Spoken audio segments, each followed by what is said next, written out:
Uke wathi lo mye wesifazane mina ngitisoli ngelicala lami emacebeni ngiyalifala lelicala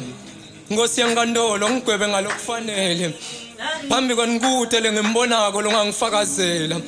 ufakazi obugcwele nabe ebusweni bami kambani waboni lamanceba netibathe ebusweni bami mina bengisinkokhelo elithandvo injabulo ekubona ngikholelwe ukuthi lithandvo luhle lumnanzi lumnene Point vukutheli kwathi kanjani kulwisana nenvobeko nenhlonipho elithandweni nize ningixolele ninebakhabo sipho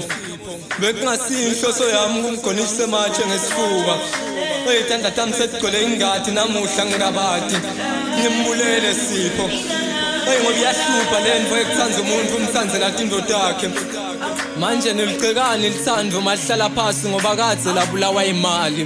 yathi inkondlo ima kancane mfoka malinga ngathi ake ngithule nami ngikhulume yona le nkondlo thanda umsamalinga